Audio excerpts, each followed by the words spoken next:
Hello everyone, my name is William Amzalag and I want to welcome you to our 9th episode of Jeunesse Longevity TV. Jeunesse, we are redefining youth.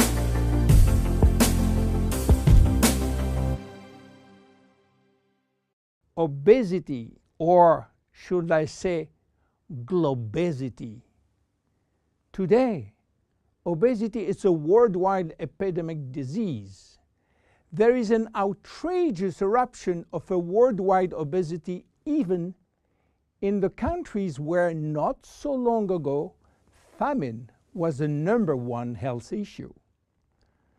The fatness of the world is changing rapidly, and this is very disturbing because it's going out of proportion and nobody can get any control of this new epidemic.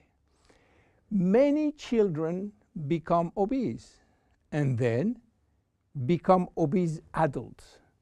The diseases associated with obesity, such as heart disease, cancer, and especially diabetes, will explode. That will mean a lot of sick people all over the world. The cost in terms of death, diseases, and money spending is just astronomical. Think about today. There is in the world about 3 billion people overweight and 800 million real obese. The cost of obesity in the United States is about 150 billion per year, which is 10% of the total US medical cost. So what is the difference between overweight and obese? Overweight means that you gain only few kilos above standard, from 1 to 15 kilos for adults. Above this threshold, you're considered as obese. If you wish to get more detailed information, then you have to calculate your BMI, which means your body mass index, by using the following formula: your weight in kilo divided by your height in square meters. If your BMI shows score under 18.5 per square meter, it means that you need to gain weight. You are underweight. If it is between 18.5 and 25, you are in normal standard. Between 25 and 30, you are overweight, and above 30, you are qualified for obesity. Note that BMI is a standard tool which do not apply in extremes like very tall people or very small people, and also should be adapted to children. Why people become obese? It is very simple in theory, but become more complicated when we reach fat metabolism. We are gaining weight or fat when we eat more than we spend in terms of calorie, or when we spend less than we eat in terms of calorie. So how do we get energy? The body will get energy only from the food, knowing that 1 gram of carbohydrate will release 4 calories, same for proteins, but 1 gram of fat will release 9 calories. So all depend on how much you eat and what kind of food you eat. If the food is rich in fat or in protein or in sugars. Now, how do we spend energy? There are 3 ways to spend energy.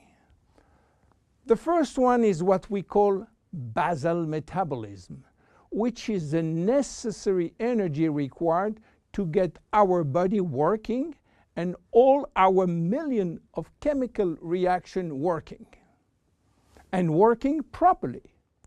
This requires approximately 1 calorie per kilo and per hour.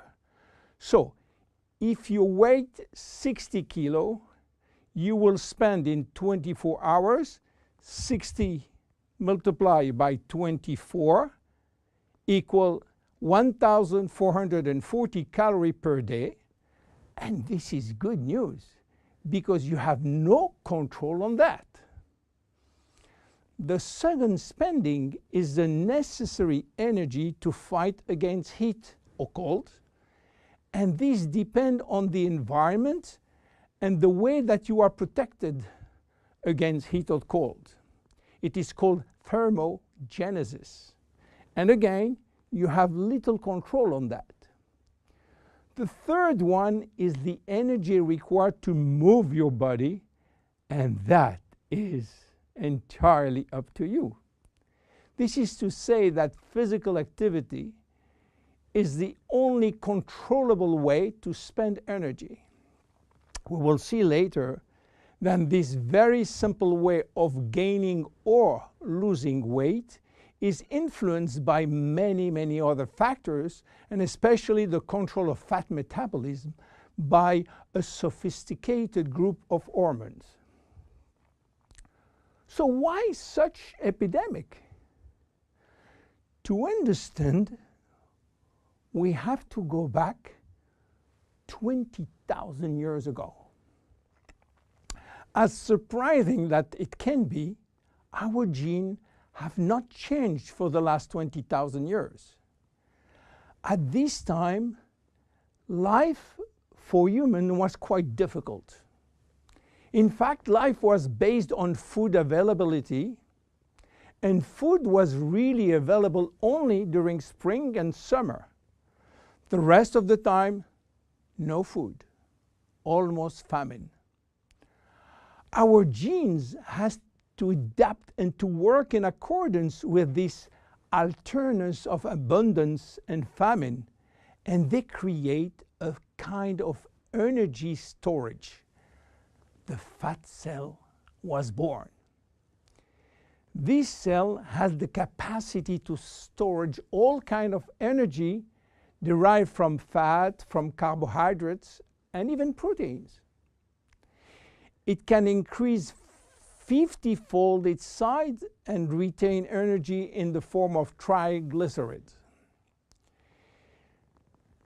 Because of uncertainty of food availability, our genes were oriented toward the saving mode, which means that every time we eat, all the energy coming from the food was oriented in the storage facility.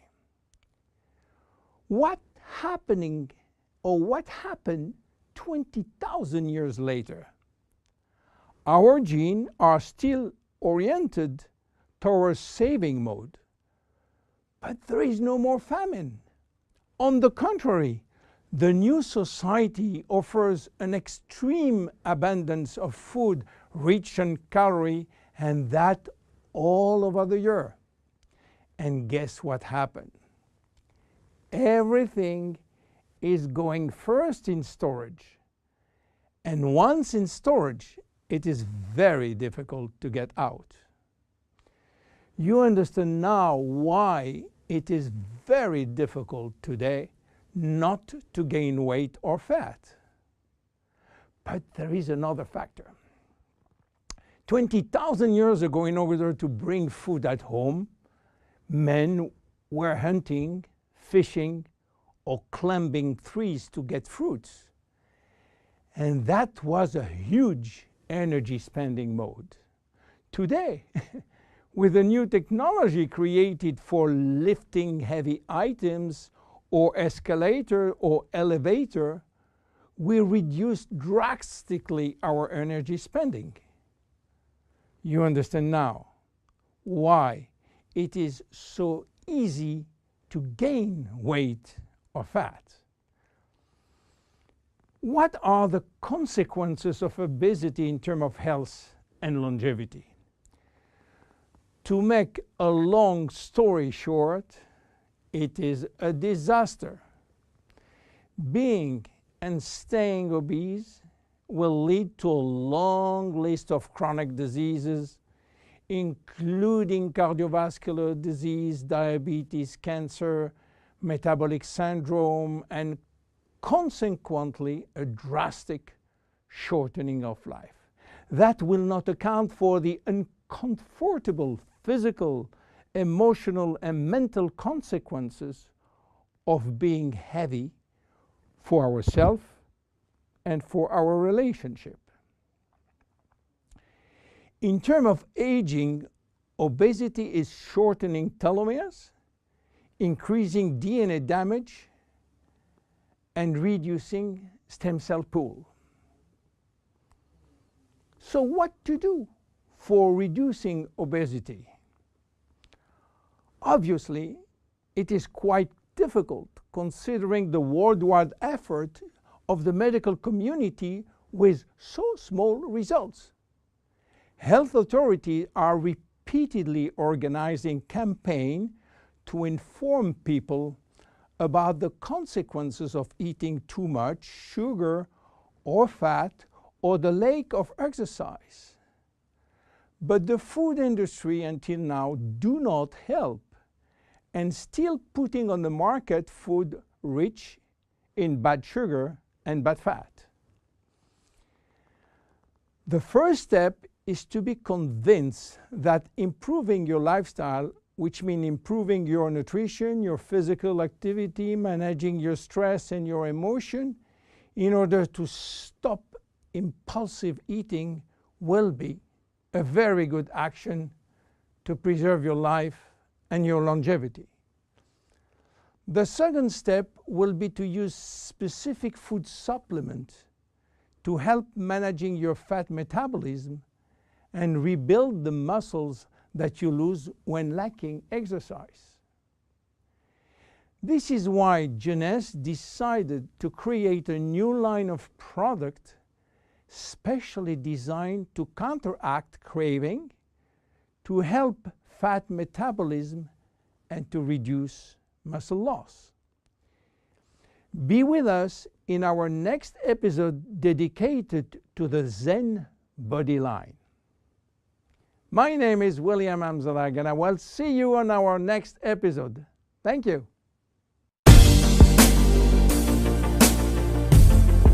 Jeunesse. We are redefining youth.